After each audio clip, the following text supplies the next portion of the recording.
자, 먼저 그동안 공부했던 내용들을 한번 정리하도록 합니다. 하나님께서 출애굽하는 이스라엘 백성을 통해서 우리에게 보여주는 게 뭐냐? 참 믿음이 무엇인가를 보여주고 있어요. 하나님께서 세상을 창조하시고 아브라함도 부르시고 노아도 부르시고 믿음의 사람들을 통해서 우리에게 보여주고 역사하셨지만 특별히 이 출애굽의 사건이 가장 역동적인 사건으로 우리에게 다가옵니다. 야, 하나님은 정말 못할 것이 없으신 정말 하나님이시구나. 이 백성들이 보는 가운데서 눈으로 목도하는 가운데서 하나님이 온갖 기적을 일으키시는 모습을 우리가 보게 되는데 그것이 바로 출애굽의 사건입니다. 이 사건을 통해서 주역이었던 모세, 이 모세가 가지고 있었던 믿음이 어떠한 믿음이었는가? 모세의 믿음과 이스라엘 백성들의 그 위치를 놓고 보면 참 이 믿음의 차이가 엄청나죠. 왜 그랬느냐? 그럴 수밖에 없었다 이렇게 말씀드릴 수 있어요. 왜 그럴 수밖에 없었는가? 모세는 한 번 실패했거든요. 그리고 광야에 가서 40년 동안을 자숙하면서 미디안 광야에서 양을 치고 있었단 말이에요. 이 40년 동안 자숙하면서 양을 치고 있는 훈련받은 요나, 모세, 그 모세와 이 백성들이 같을 수가 없는 거예요.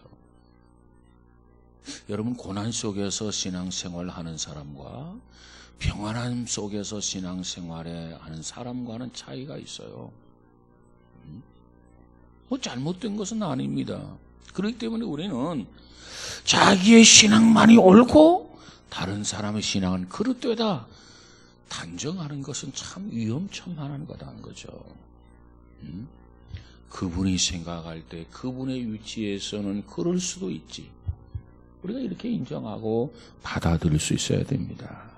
자, 그러면 이 출애굽을 통해서 하나님이 우리에게 보여주시고자 하시는 것, 참 믿음이란 뭐냐? 참 믿음은 온전히 떠나는 거다는 거예요. 네로가 온갖 카드를 가지고 이 모세와 타협하려고 하잖아요. 그런데 모세는 그 카드를 받아들이지 않습니다. 무슨 말을 해도 귀담아 듣지 않습니다. 온갖 감언 이설로 유혹했지만 모세는 흔들림이 없어요. 그리고 애굽을 떠나게 돼요. 참 믿음이라는 게 뭐냐? 이와 같이 타협하지 아니하고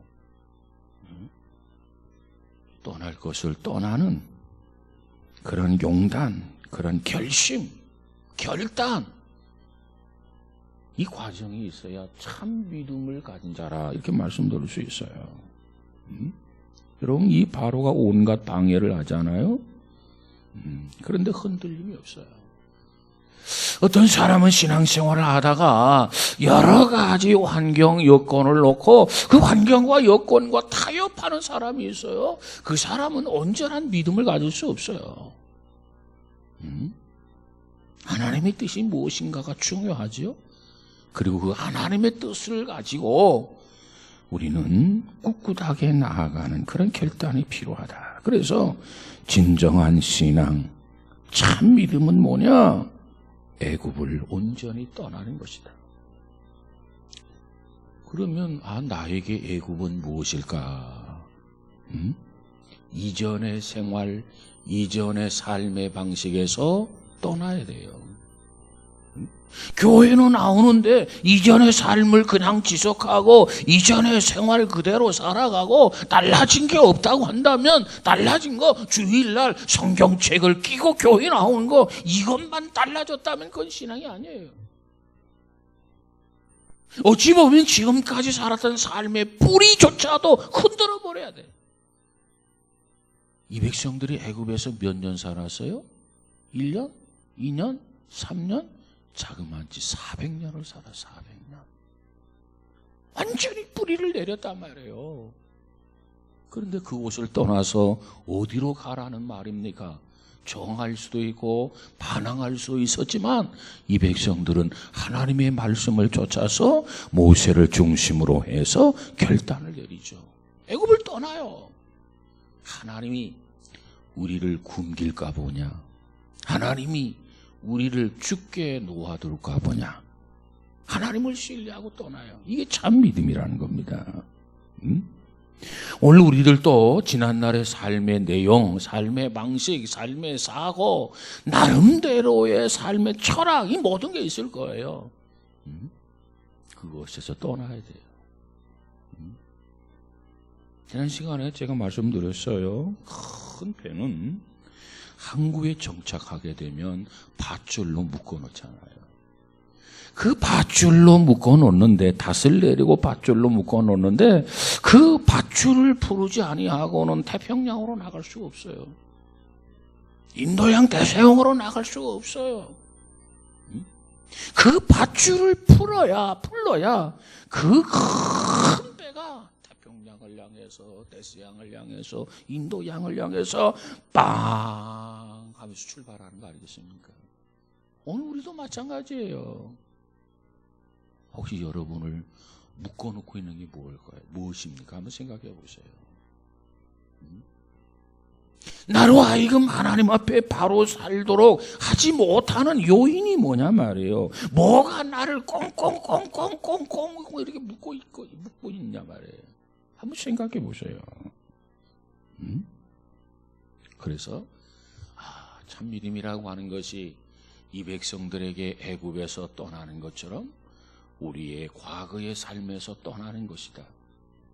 이렇게 결심을 하고 이제 나를 묶고 있는 밧줄을 끊어버리고 은혜의 바다로 나아가는 우리 모두가 다 되어지기를 주님의 이름으로 축복합니다. 이게 참 믿음이에요. 이게 믿음의 첫걸음. 두 번째로 참 믿음이 뭐냐? 지난 시간에 말씀드린 거 보면 사람을 두려워하지 않는 거예요. 사람을 두려워하지 않는다는 말이 무슨 얘기예요? 하나님을 두려워한다는 겁니다. 그러니까 두려워할 것을 두려워하고 두려워하지 않을 것을 두려워하지 않는 것, 이게 참 신앙이에요. 그러면 우리가 두려워할 게 뭐고 두려워하지 말아야 할 게 뭐냐? 모세를 보니까 이 바로 앞에 가가지고 얼마나 당당합니까? 뭐라고 해도 기가 꺾이질 않아요. 이게 모세의 모습이야. 이것이 참 믿음이야. 왜? 사람을 두려워하지 않기 때문에 그래요. 어떠한 상황, 어떠한 환경, 어떤 여건 속에서도 흔들리지 아니하고 용기를 갖는 신앙, 이게 참 믿음이란 말이죠. 모세가 바로를 두려워했더라면 어떻게 되었겠습니까? 살려만 주십시오 하고 적당히 타협했을 거예요. 그런데 모세는 사람을 두려워하지 않았어요. 무슨 말을 하더라도 모세는 듣지 않았어요. 왜? 하나님을 두려워했기 때문입니다. 하나님을 신뢰했기 때문이에요. 여러분, 좀 하나님을 두려워하고 하나님을 좀 신뢰하면서 살아가 보시기 바랍니다. 한 번밖에 없는 이 인생, 하나님을 신뢰해 보자고요. 하나님의 말씀대로 좀 순종해 보자고요.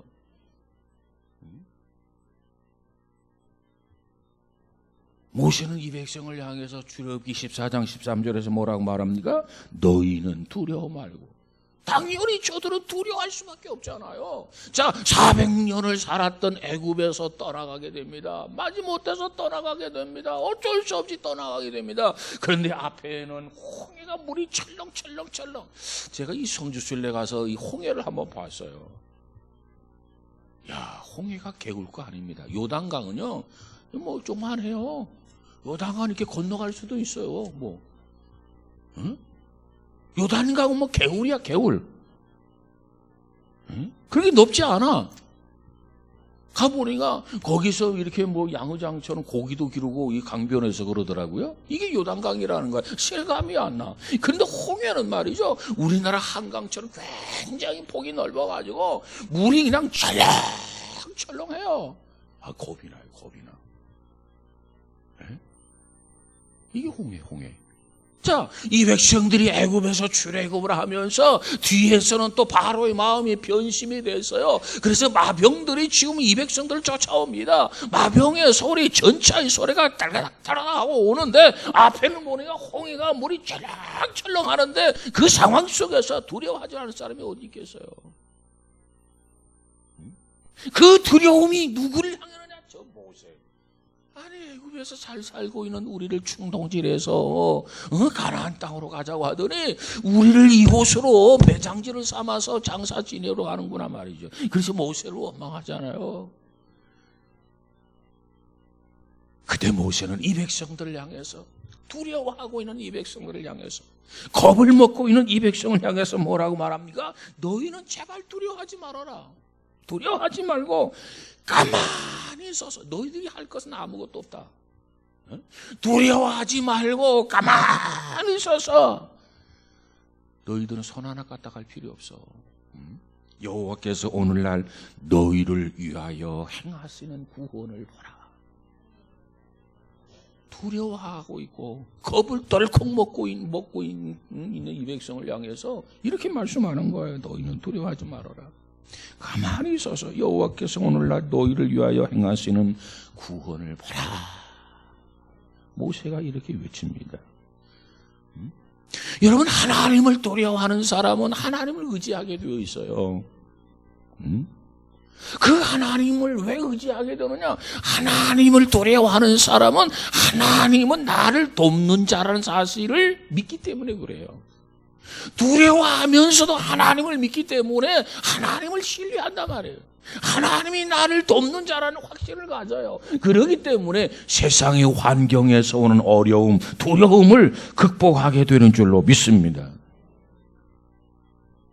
여러분, 신앙생활 하면서 우리에게도 크고 작은 그런 두려움의 요인들이 있잖아요. 작게는 걱정스러운 요인들이 있잖아요. 우리 중에 걱정 없는 사람이 있습니까?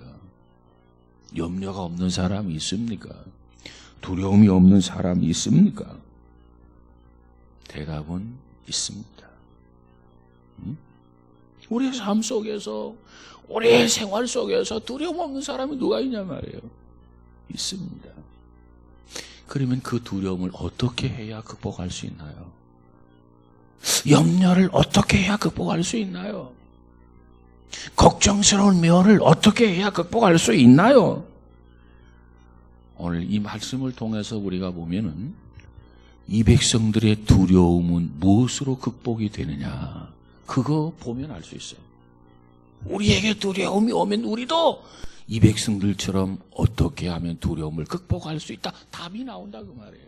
자, 보세요. 뒤에서는 애굽의 전차 군단이 소리를 내면서 먼지를 일으키면서 추격해 와요. 앞에는 그냥 홍해 바다가 물이 철렁철렁 넘실거립니다. 거기에 대한 대답은 이제 죽었다. 이제는 죽겠구나. 그거 아닙니까? 거기서 어떻게 살아날 수 있겠어요? 애굽의 이 전차 부대는요, 세계 제일의 전차 부대란 말이에요. 근데 먼지를 막 일으키면서 추격해 오고 홍해는 있고 이제는 죽었다. 그런데 이렇게 단념하고 이렇게 낙심하고 이렇게 모세를 원망하는 이 백성들을 향해서 모세는 방향을 제시합니다. 뭐라고 제시하느냐? 두려워하지 말라는 거예요. 두려워하지 말아라. 그러면서 뭐라고 말씀하시느냐? 두려워하지 말고 하나님을 바라보라는 거예요. 모세의 외침이 바로 그거예요. 두려워하고 있고 쪼그려들고 있고 어쩔 줄 모르나 기가 꺾여 있고 이제는 죽었구나 하고 있는 이 백성을 향해서 모세는 하나님을 바라보라. 왜 하나님을 바라보라고 했을까요? 두려움을 극복하는 방법이 하나님을 바라보는 것이기 때문에 그래요. 그렇다면 오늘 우리에게도 그거 같은 염려가 있고 두려움이 있고 걱정스러운 면들이 끊임없이 밀려오지만 그 모든 것을 극복하려면, 삶의 현장에서 이걸 이겨내려면 다른 방법이 없어. 힘들면 힘들수록 하나님을 바라보는 거예요. 바라보는 거. 여러분, 스스로 극복할 수 있습니까? 스스로 극복할 수 있으면 한번 해보세요. 그러면 그렇게 하시라고요. 근데 스스로 극복할 수 없다고 판단되어지면 그 방법 포기하세요. 그리고 모세가 제시한 방법을 쫓아서 하나님을 바라보는 거예요. 하나님이 우리를 위해서 행하시는 구원을 바라보는 거예요. 기대하는 거예요. 그러면 반드시 하나님께서 역사해 주실 줄로 믿습니다. 그래서 믿음이라고 하는 것은 뭐냐? 보이지 아니하는 것을 보는 것 같이 하는 거, 이게 믿음이에요. 하나님이 안 보여. 하나님을 바라보라. 이 백성들이, 아니 하나님이 어디 있기 하나님 바라보라고 하는 거냐? 내 눈이 나쁜가? 내 눈이 나쁘지 않는데? 그런데 하나님이 안 보여. 그런데 하나님이 어디 있다고 하나님을 바라보라는 거야. 이럴는지 몰라. 이게 믿음이 없는 사람이에요. 근데 모세가 하나님을 바라보라 했을 때 하나님을 바라보는 사람은 그래도 믿음이 있는 사람이에요. 왜? 그게 믿음이니까. 여러분, 믿음이라고 하는 게 뭐냐? 보이지 아니하는 자를 보는 것 같이 하여 행하는 거, 이게 믿음이에요. 여러분, 우리 모두에게 이 믿음이 있었기를 주의 이름으로 축복합니다. 만약에 모세가 하나님을 바라보지도 않았고 이 백성들에게 하나님을 바라보라 하지 않았더라면 이 백성들은 모두 그곳에서 전멸을 당하고 말았을 거예요. 근데 모세가 바로의 군대를 바라볼 수도 있잖아요. 왜? 막 전차 소리가 요란스럽게 지금 먼지를 느끼면서 돌아오는데, 추격해 오는데 장당연히 그 전차 군대를 바라보아야 되지 않아요? 볼 수 있잖아요. 근데 모세는 의지적으로 그걸 바라보지 않았어요. 여러분, 신앙생활이라고 하는 게 의지력이 필요해요. 소리가 나고 시끄럽고 그러면 본능적으로 돌아가게 되어 있단 말이에요. 그런데 이것을 자제하고 의지적으로, 그럼에도 불구하고 나는 하나님을 신뢰한다, 하나님이 나와 함께한다, 하나님을 보는 것 같이, 그런 믿음을 가지고 확신을 가진 것이 진정한 믿음인 것을 믿으시기 바랍니다. 바로 군대가 쳐들어와요. 권력자, 통치자, 막강한 세력, 막강한 전력. 그러나 모세는 그걸 바라보지 않았어요. 바라보면 절망했겠죠. 근데 바라보지 않았어요. 하나님을 바라보았어요. 근데 그 하나님은 어제나 오늘은 영원토록 변함이 없어요. 그러니까 모세가 그 위기 속에서도 흔들리지 않아요. 그 역경 속에서도 요동치 않아요. 모세의 믿음은 시종려이래요. 처음과 끝이 같아요. 이것이 모세의 신앙입니다. 그 모세 신앙을 가지고 봤을 때 이 백성들이 너무도 어리석어, 너무도 유아적인 신앙이야, 너무도 답답해. 그 하나님을 보지를 못하는 것 같아요. 그래서 이 모세가 이 백성들의 신앙을 시각화했다는 것. 시각화. 구원을 행하시는 하나님을 보라. 믿음을 시각화한 거예요. 우리를 위해서 구원을 행하시는 여호와를 바라보라. 이것이 모세의 외침이에요. 하나님이 역사하신다는 겁니다. 우리 모두가 이와 같은 믿음을 가지고 살아가시기를 주님의 이름으로 축복합니다. 우리가 세상을 살다 보면 참 힘들고 어렵지요. 고통스러운 게 많지요. 그래서 그 가운데 실망하고 좌절하는 사람이 없지 않아 있을 수 있어요. 여러분, 그때마다 이 말씀을 기억하시기 바랍니다. 볼지어다 내가 세상 끝날까지 너희와 함께 있으리라. 이게 누구의 약속이에요? 정말 신실하신 하나님의 약속이에요. 안 믿어지는 나 자신을 탓하세요. 하나님은 신실하신 하나님, 한번 말하면 반드시 일천하시는 하나님, 그 하나님이 확언하기를 세상 끝날까지 내가 너와 함께한다. 그러면 그렇게 하시는 거예요. 안 믿어진다고요? 안 믿어지는 내가 문제지. 왜 하나님 앞에 문제를 돌리냐 말이에요. 하나님은 오늘도 함께 하시고 내일도 함께 하시고 모레도 함께 하시고 언제까지 영원토록 함께 하시는 하나님이세요. 오늘도 여러분 곁에 계시는 것을 믿으시기 바랍니다. 하나님이 나와 지금 함께 계신다. 하나님이 지금 내 곁에 계신다. 뭐가 두렵습니까? 뭐가 염려스럽습니까? 뭐가 걱정스럽습니까? 걱정할 거 없어요. 어린아이가 엄마 곁에 있으면 무릎에 가서도 막 놀고 옆에서도 놀고 막 사람들이 많은데도 너무너무 기분이 좋으니까 그 안에서 술래 찾기도 하고 말이죠. 이게 어린아이들이에요. 왜? 엄마가 있기 때문에 걱정이 없는 거야. 염려가 없는 거야. 뭘 먹을까 입을까 오늘 잠자리는 어디를 자지 걱정하지 않아요. 그저 어린아이는 막 뛰어놀고 기분 내고 깔깔거리고 숨바꼭질하고 말이지. 엄마가 있기 때문에 그런 거예요. 우리에게는 하나님이 함께한단 말이에요. 오늘 하나님이 함께하지 않으면 어떻게 하지? 하나님 나와 동행하지 않으면 어떻게? 걱정할 필요 없어요. 왜? 하나님은 신실하신 하나님, 그 하나님이 확언하기를 세상 끝날까지 내가 눈 하나 깜짝하지 아니하고 너와 함께하마. 이게 하나님의 약속이야. 졸지도 아니하고 주무시지도 아니하고 함께하겠다고 약속하시잖아요. 응? 나와 함께 하신 하나님은 비실비실한 하나님이 아니에요. 전능하신 하나님이세요. 못할 것이 없으신 하나님이세요. 여러분, 그 하나님이 여러분과 함께 하심을 믿으시기 바랍니다. 계획자 칼빈은요, 지난 시간에 말씀드린 것처럼 그의 삶의 신조가 뭐냐? 하나님 앞에서요. 하나님 앞에서. 하나님 앞에서. 하나님 날 지금 보고 계신다는 거예요.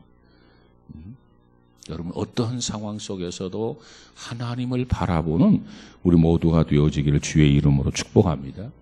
모세처럼 힘들고 어려울수록 하나님을 믿음으로 바라보세요. 모세는 이 상황에서 바로의 군대를 보지 않았어요.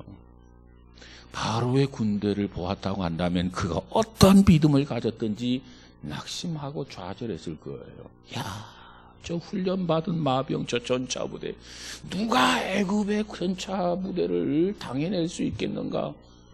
보는 순간 그 생각을 사로잡았을 거예요. 그럼 모세가 좌절하고 절망할 수밖에요. 그 자리에 주저앉을 수밖에 없었겠죠. 근데 그 바로의 군대를 보지 않았어요. 또 모세는 넘실거리는 홍해 그 물을 바라보지 않았어요. 응? 자, 이 바다를 건너간다? 그 바다를 보면서, 넘실거리는 바다를 보면서, 야, 이거 이러다가는 애굽의 군대 짓밟히겠다. 그리하지 아니하면 어디 좀 배가 없나? 빨리 배를 띄워야 그나마 살아남겠다. 이런 생각에 사로잡혔을 거예요. 그런데 이 모세는 홍해를 보지 않았어요. 그러니까 배가 어디냐? 배를 좀 가져와봐라. 그렇게 할 필요가 없는 거야. 왜? 하나님만을 바라보았기 때문에. 홍해는 여지없이 넘실거렸지만 두려움에 사로잡혀 않았어요. 그 대신 모세는 자기와 함께 하시는 하나님, 자기 옆에 계신 그 하나님을 바라보았어요. 이게 뭐냐? 이게 신앙입니다. 이것이 믿음이에요. 여러분, 우리 모두에게 이와 같은 믿음, 이와 같은 신앙이 있어지기를 주님의 이름으로 축복합니다. 히브리 11장 1절 한번 볼까요? 다시 한번 1장 11장 1절 시작. 아멘. 이 믿음이에요. 이 믿음. 우리는 매사에 하나님을 보는 것 같이 행동하시기를 바랍니다. 이게 참 믿음이에요. 그 다음 세 번째로 참 믿음이라는 뭐냐? 모세를 통해서 주신 믿음은 하나님의 방법을 내가 받아들이는 거예요. 수용하는 거예요. 이게 참 믿음이에요. 여기서 방법이라고 하는 것은 뭘 언급하냐면 유월절 행사를 언급합니다. 유월절 행사. 유월절이라고 하는 게 뭐냐? 자, 이스라엘 민족이 애굽을 떠나야 되겠는데 바로가 허락을 했다가 또 번복하고 또 허락했다가 번복하고 그래가지고 애굽에서의 재앙을 몇 번이나 내리게 되냐면 10번을 내리게 됩니다. 그 마지막 재앙이 뭐냐면 장자가 죽어나가는 재앙이에요.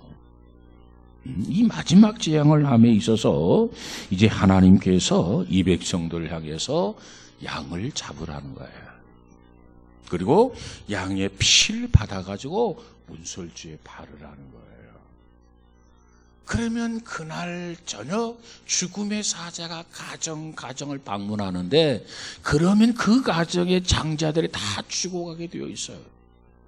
근데 이 백성들에게 같이 애굽에서 살잖아요. 그냥 놓아두면 하나님의 자녀들도 다 화를 당할 것 아니겠습니까? 그래서 하나님의 자녀들에겐 비책을 하나님께서 가르쳐 주신 거예요. 애굽의 장자들이 다 죽을 것이고, 그래서 가정마다 곡하는 소리가 날 것이다. 그런데 너희들은 그 속에서, 그 상황 속에서 구원받는 방법 제시해 줘요. 그 방법이 뭐냐? 양을 잡으라는 거예요. 그리고 그 피를 받으라는 거예요. 그리고 그 피를 가져다가 문설주 임방에 바르라는 겁니다. 그리하면 죽음의 사자가 그 피를 볼 때 넘어가리라. 유월절이라고 하는 뜻이 뭐예요? 넘어간다는 뜻입니다. 응? 어린 양 그 피 유월절. 응? 자, 하나님이 이렇게 말씀하셨으면 하나님이 말씀한 대로 믿고 그대로 행해야 돼. 이게 믿음이야. 근데 하나님이 말씀 아는데 하나님의 말씀 앞에서 토를 달아요. 에이, 그까짓 것 한다고 해서 죽을 자가 삽니까? 똑똑한 척 하는 거예요. 이건 믿음이 아니에요. 여러분, 믿음 앞에는, 믿음이라고 하는 것은 뭐냐? 우리들의 이성을 십자가의 못을 박는 거예요. 우리의 지식을 십자가의 못을 박는 거예요. 우리의 경험을 십자가의 못을 박는 게 뭐냐? 이게 믿음이야, 이게 믿음. 그래서 어떤 사람은 똑똑하니까 하나님을 못 믿어. 잘나서 하나님을 못 믿어. 그런 사람 얼마나 많은지 몰라. 참 안타깝게도 하나님은 무식한 자, 배우지 못한 자를 들어서 크게 쓰신다고 그랬어요. 왜? 이 똑똑한 자들은 자기 이성에 갇혀가지고, 지식에 갇혀가지고 하나님이 무슨 말씀을 하든지 하나님의 말씀을 판단하고 있어. 그래서 지가 잘나고 지가 똑똑했다고 하니까 하나님이 기분 나쁠 수밖에 없는 거야. 자, 하나님의 방법, 양을 잡아라, 피를 받으라, 문설주에 바르라. 그러면 내가 넘어간다. 그러면 너희 집에는 곡하는 소리가 나지 아니하고 내일 아침에 하나님을 찬양하는 소리가 날 거다. 이게 하나님의 방법이야. 그걸 그대로 받아들이고 그걸 그대로 받아서 순종하는 게 믿음이란 말이에요. 이 세상에 내가 지금 80평생을 살았지만 나는 그런 얘기 들어본 적도 없다. 그까짓 게 뭔데 양의 피를 잡아가지고 바른다고 해서 죽을 자가 산다고? 야, 곤이 죽자, 곤이 죽어. 그리고 자기 주장을 내세운단 말이에요. 불순종하고 거드름을 피운단 말이에요. 이와 같은 자들이 망하는 겁니다.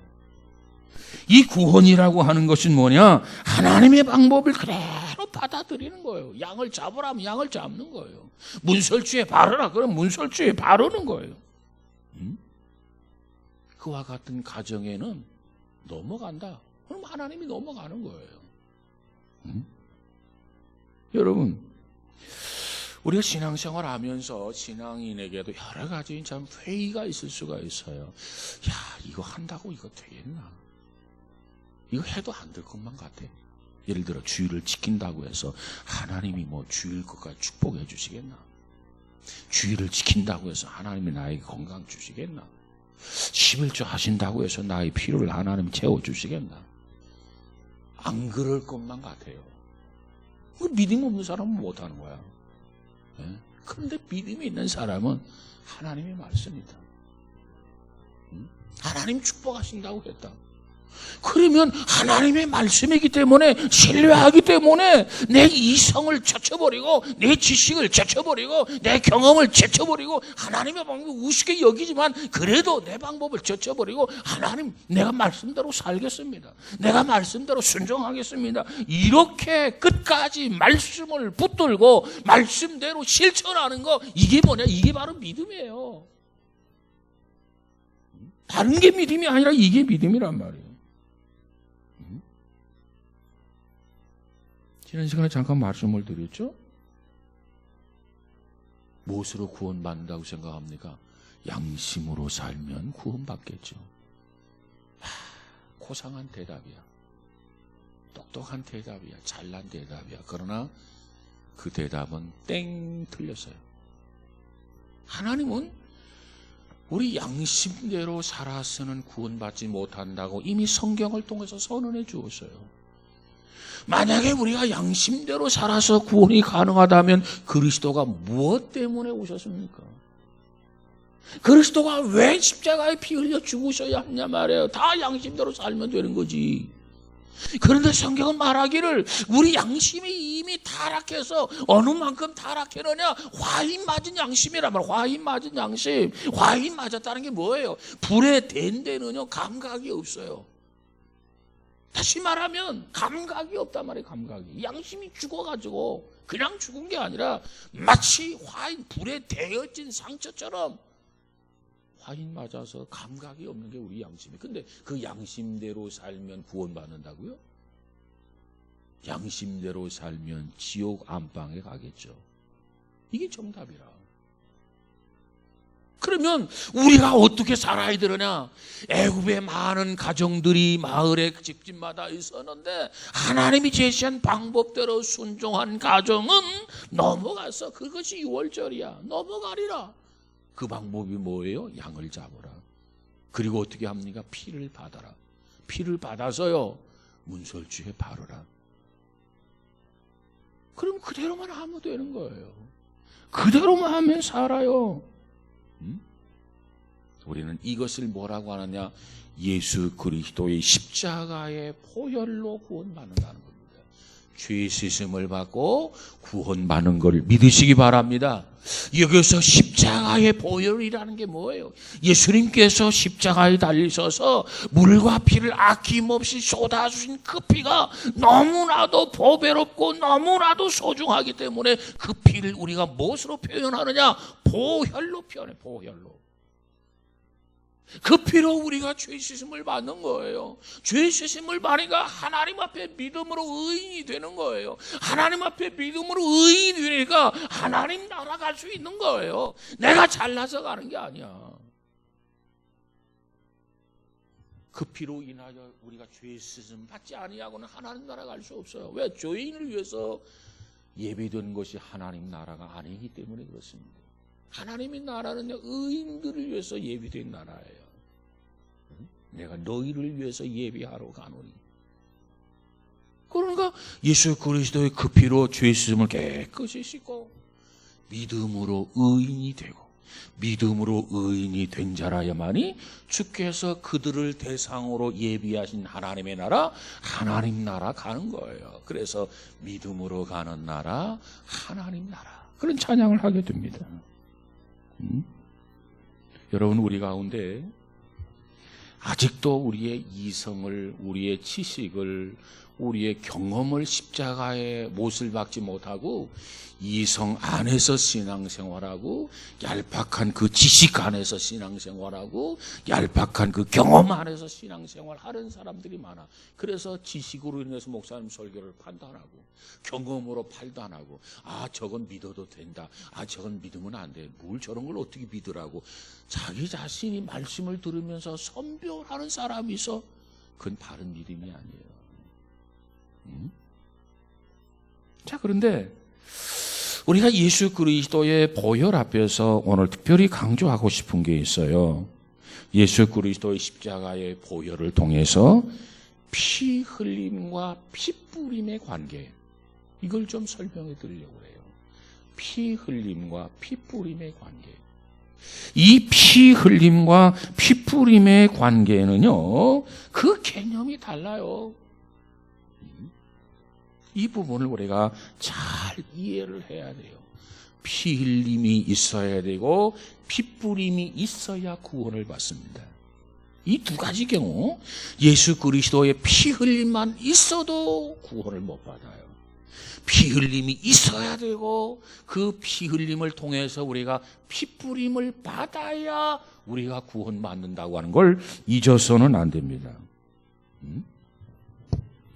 자, 피 흘림에 대해 생각. 예수 그리스도가 하나님의 아들로 이 세상에 오셨습니다. 우리를 위해서 십자가에 피 흘려 주셨습니다. 거기까지 그걸 아는 것만 가지고는 구원받지 못해요. 예수 그리스도 하나님의 아들인 거 알아요. 십자가에서 죄인을 위해서 죽으신 것도 알아요. 사흘 만에 부활한 것도 알아요. 아는 것만 가지고는 구원 못 받는단 말이에요. 이게 피 흘림이에요, 피 흘림. 그러면 그 알고 있는 사실을 통해서 우리가 해야 할 것은 우리 자신들에게 피뿌림이 있어야 돼요, 피뿌림이. 예수 그리스도가 피 흘림이 있었고 그 피 흘림을 가져다가 우리 각자 자신들에게 피뿌림이 있어야 피뿌림의 은혜를 받아야 우리가 구원받는단 말이에요. 예를 들면 이 백성들이 출애굽을 할 때 양을 잡았어요. 피를 받았어요. 그것만 가지고는 그 가정에 죽음의 사자가 지나가지 않아요. 어떻게 해야 건너뛰느냐? 그 피를 가져다가 문설주에 직접 발라야 된다니까. 좌우 문설주에 발라야 죽음의 사자가 그 가정에 들어가지 아니하고 그냥 넘어갑니다. 유월절이란 말이에요. 그런데 양을 잡았고 피를 받았고 그리고 그걸로 끝나면 안 돼요. 피부림의 역사가 있어야 돼요. 문설주에 발라야 된단 말이에요. 자, 이렇게 본다면 예수님의 피 흘림은 속죄의 근거가 됩니다. 속죄의 근거. 예수님이 십자가에 피 흘려주신 것은 마치 애굽 땅에서 한 마리 양이 그 가족을 위해서 피를 흘린 거예요. 그와 동일해요. 그 피를 가져다가 바르면 그 가정의 장남이 죽어야 하는데 살아요. 구원을 받는단 말이에요. 그런데 피를 받기만 하고 바르지 아니하면 그 장남이 살 수가 없어요. 죽어요. 그러면 다른 가정들, 애굽의 가정들과 동일하게 아침에 그 가정에 곡소리가 나게 될 것입니다. 그렇기 때문에 양을 잡아서 피를 받았으면 문설주에 발라야 되듯이 예수님께서 우리를 위해서 십자가에 달리셔서 피 흘림을 허락하셔서 피를 흘려주셨어요. 그러면 우리는 그 사실을 아는 것만으로는 우리에게 아무런 효험이 없어요. 아무런 변화가 없어요. 믿는 자나 믿지 않는 자나 동일해요. 자, 그런데 예수님이 십자가에 죽으셨는데 예수님이 십자가에 죽으신 이 사실을 나와 나에 대해서 주관적으로 받아들이는 거예요. 객관적 사실을 주관적으로 받아들이는 거예요. 하나님이 온 인류를 사랑하셔서 구원하기 위해서 하나밖에 없는 독생자를 위해서 보내주셨어요. 독생자를 모두를 사랑하기 때문에 요한복음 3장 16절에 뭐라고 말합니까? 하나님이 세상을 이처럼 사랑하사 세상에 속해 있는 모두를 사랑하셨어요. 그래서 독생자를 이 땅에 보내주셨어요. 누구든지 그 다음 이 객관적 사실을 누구든지 믿는 자마다 이 객관적 사실을 주관적으로 받아들이는 자마다 멸망치 않고 영생을 얻으리라. 이게 요한복음 3장 16절이에요. 예수님의 피 흘림과 우리의 피뿌림이 있어야만이 구원받는다는 겁니다. 하나님의 아들, 하나님의 독생자의 아들을 아는데 그걸 믿지 아니하면 구원 못 받아. 믿어야 돼, 확신해야 돼, 고백해야 돼. 저를 믿는 자마다 멸망치 않고 영생을 얻게 하리라. 이게 하나님의 말씀이란 말이에요. 여러분, 우리는 예수님의 십자가의 사건을 먼저 아시고 그리고 믿으시고 받아들여서 명실공히 여러분을 위한 구세주, 여러분을 위한 주님이 되어지기를 주님의 이름으로 축복합니다.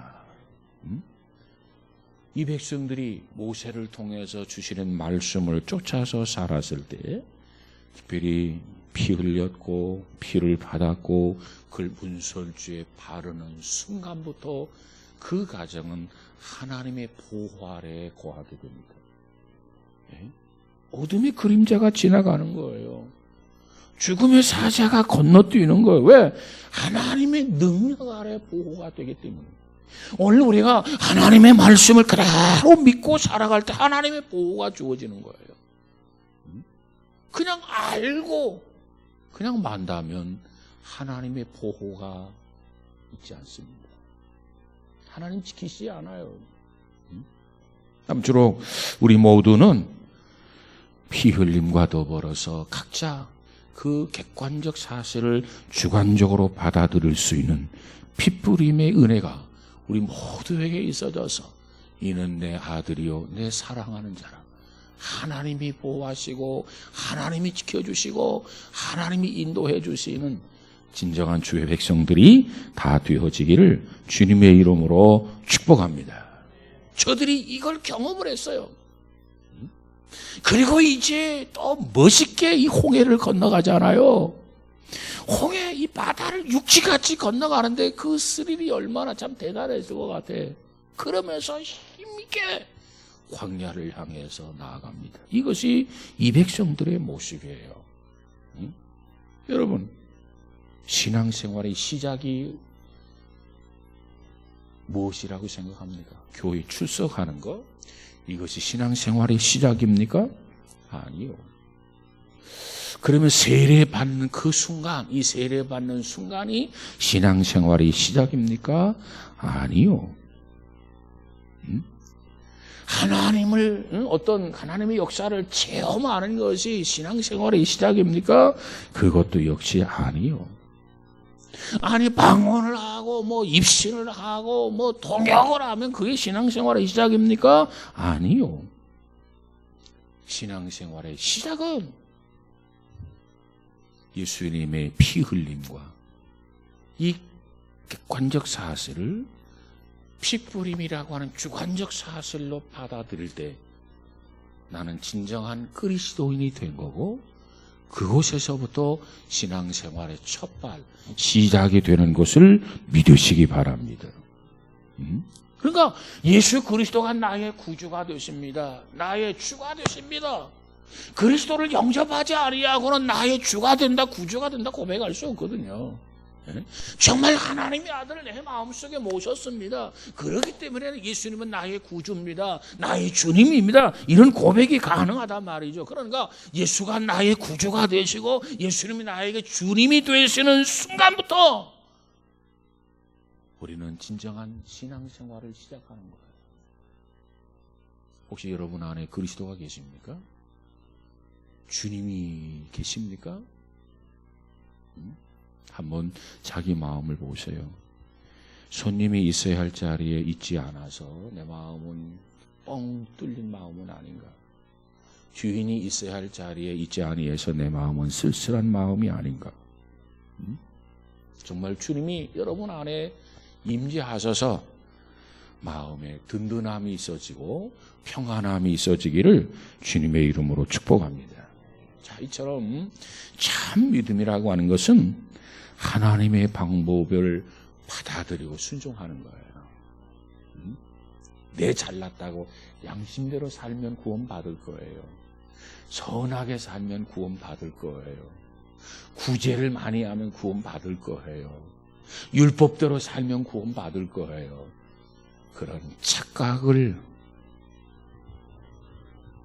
사로잡히는 그런 착각에 사로잡히는 어리석음이 없기를 주의 이름으로 축복합니다. 그대로 받아들이는 거예요. 그리고 그대로 확신하는 거예요. 우리 안에 이 믿음이 필요해.